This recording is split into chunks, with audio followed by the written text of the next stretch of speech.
Hi, అందరికీ నమస్కారం. Welcome to chit chat with acting guru. ఈరోజు యాక్టర్కి అత్యంత అవసరమైన తను నాలెడ్జ్ పొందాల్సిన ఒక మంచి పాయింట్ గురించి మీకు చెప్తాం. Free acting university. ఆ యూనివర్సిటీలో యాక్టర్స్ అందరికీ ఫ్రీగా కోచింగ్ ఇస్తారు. దీనికి ఏజ్ లిమిట్ లేదు, క్వాలిఫికేషన్ లేదు. నేర్చుకోవాలన్న తపన, యాక్టింగ్ చేయాలన్న ఇంట్రెస్ట్ ఉంటే ఎవరైనా యూనివర్సిటీలో జాయిన్ అవ్వడానికి ఫ్రీగా, ఒక్క పైసా కూడా పే చేయకుండా యాక్టింగ్ నేర్చుకోవడానికి ప్రొఫెసర్స్ అందరూ రెడీగా మీకోసం వెయిట్ చేస్తారు. ఏదా యూనివర్సిటీ, ఎక్కడున్నారు ఆ ప్రొఫెసర్స్ అని మీరు అనుకున్నారు కదా. ఆ చెప్పడానికి ముందు డీటెయిల్స్కి వెళ్దాం, తర్వాత దాని డీటెయిల్స్ మీకు తర్వాత చెప్తాను. ఇప్పుడు మీకు నేర్చుకోవాలి అన్న తపన ఉంటే ఈ సమాజమే మీకు గురువు అవుతుంది. Society is the best guide and Guru for you wanted to learn sincerely. For example, రోజులో మీకు బోల్డ్ పనులు ఉంటాయి, ఎంతో మందిని కలుస్తూ ఉంటారు. ఫర్ ఎగ్జాంపుల్, ఒక టీ షాప్కి వెళ్ళారు, ఆ టీ కలిపేవాడు ఎలా కలుపుతున్నాడు, ఆ టీ తొరుకుతూ పాలు ఎలా మిక్స్ చేస్తున్నాడు, డికాషన్ ఎలా తయారు చేస్తున్నాడు, ఆ తయారు చేస్తూ తన కస్టమర్స్తో ఎలా మాట్లాడుతున్నాడు, డబ్బులు ఎలా ఇస్తున్నాడు, ఎలా తీసుకుంటున్నాడు, పని ఆపకుండా తన బిజినెస్ తను ఎలా చేసుకుంటున్నాడు అని అబ్జర్వ్ చేయండి. అలాగే టీ తాగేవాళ్ళు టీ ఎలా తీసుకుంటున్నారు, ఎలా తాగుతున్నారు, తాగుతున్నప్పుడు వాళ్ళ ఎక్స్ప్రెషన్స్ ఏంటి, వాళ్ళు ఎలా ఫీల్ అవుతున్నారు. పక్కనే నలుగురు కూర్చొని ఉంటారు, వాళ్ళు టీ తాగుతూ ఏ విధంగా మాట్లాడుకుంటున్నారు, ఇదంతా మీరు చక్కగా అబ్జర్వ్ చేసుకోవచ్చు. అట్లాగే సాయంత్రం స్నాక్స్, ఏ బజ్జీలో ఏవో కొనడానికని వెళ్తాం. ఆ బజ్జీ పొట్ల ఎలా కడుతున్నాడు, బజ్జీ ఎలా కట్ చేసి మధ్యలో ఉల్లిపాయలు ఎలా స్టఫింగ్ చేస్తున్నాడు, మిక్సర్ ఎలా స్టఫింగ్ చేస్తున్నాడు, ఆ స్టఫింగ్ చేస్తూ వచ్చిన వీళ్ళతో ఎలా మాట్లాడుతున్నాడు, డబ్బులు ఎలా తీసుకుంటున్నాడు, ఎంత లౌక్యంగా మాట్లాడుతున్నాడు, ఇలాంటి విషయాలు స్టడీ చేస్తాడు. హోటల్కి వెళ్తారు, బేరర్ వచ్చి ఎలా నిల్చున్నాడు, ఎలా అడుగుతున్నాడు, ఎలా ఆర్డర్ తీసుకుంటున్నాడు. అలాగే బిల్లు పే చేసేటప్పుడు ఎవరైతే ఆపరేటర్ ఉన్నాడో అతను ఎట్లా బిహేవ్ చేస్తున్నాడు, అతని క్యారెక్టర్ ఎలా ఉంది, లోపల పనిచేసే టేబుల్స్ క్లీన్ చేసేటటువంటి వర్కర్స్ ఎలా పనిచేస్తారు, ఇదంతా కూడా మీకు సబ్జెక్ట్. మీరు అబ్జర్వ్ చేయాలి.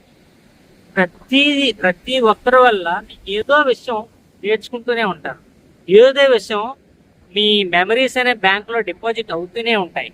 Until and unless if you wanted to learn and if you wanted to focus. అలా ఫోకస్ చెయ్యాలి, మీకు నేర్చుకోవాలన్న కోరిక ఉంది అనుకున్నప్పుడు బేసిక్గా మీరు ఆలోచించాల్సిన పాయింట్ ఏంటంటే, నేను యాక్టర్ని, నేను సమాజంలో కనిపించిన ప్రతిదీ కూడా నా యాక్టింగ్కి భవిష్యత్తులో ఉపయోగపడుతుంది, కాబట్టి నేను అన్నీ స్టడీ చేసుకుంటున్నాను, అన్నీ నేర్చుకుంటున్నాను అన్న ఆలోచన మీ మైండ్లో ఇంజెక్ట్ అయిపోయి ఉండాలి. అంటే మీ ఉచ్ఛ్వాస నిశ్వాసలు, అంటే బ్రీతింగ్లో నేను యాక్టర్ని అన్న విషయం ఇన్వాల్వ్ అయిపోయి ఉంటారు. అప్పుడు మీ సమాజంలో కనిపించే ప్రతిదీ కూడా మీరు నేర్చుకుంటారు. అర్థమవుతుంది కదా.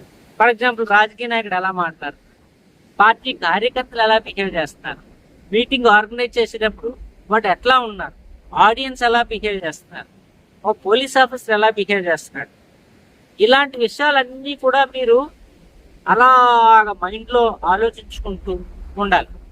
అవి మీకు తెలియకుండా కాన్షియస్లీ ఆర్ అన్కాన్షియస్లీ ఆ మెమరీస్ అన్ని కూడా సబ్ కాన్షియస్ మైండ్ అనే బ్యాంక్ లో డిపాజిట్ అయ్యి ఉంటాయి. It's like A fixed deposit.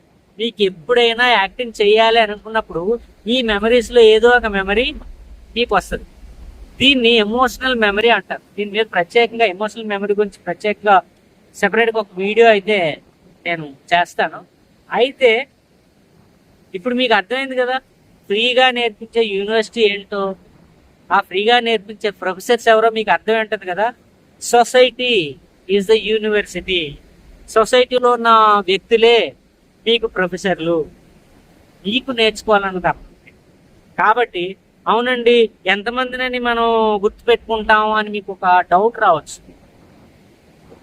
ఎంతమందిని గుర్తుపెట్టుకుంటాం అని డౌట్ వచ్చింది అని అంటే అది చాలా తప్పుడు కాన్సెప్ట్. ఎందుకంటే ఒక 10 రోజులు మీరు అబ్జర్వ్ చేశారు, ఒక బుక్ తీసుకోండి. ఈ 10 రోజుల్లో మీరు ఎంతమందిని ఎవరెవరిని అబ్జర్వ్ చేశారు, మీకు స్పెషల్గా ఎవరు కనిపించారో బుక్లో రాసుకోండి. బట్ క్యారెక్టరిస్టిక్స్ ఎలా ఉన్నాయో మీరు అబ్జర్వ్ చేయండి, ఒకసారి రీటైన్ చేసుకోండి. అది అయిపోయిన తర్వాత కొత్త వ్యక్తులు అబ్జర్వ్ చేయండి. మీరు అబ్జర్వ్ చేసిన ప్రతి పాయింట్ మీ సబ్ కాన్షియస్ మైండ్లో డిపాజిట్ అవుతుంది.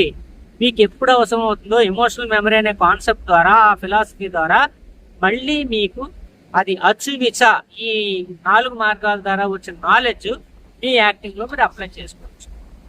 This is what all about free acting university for a aspirant actors. Hope you understand this concept. Thank you very much. Namaskaram.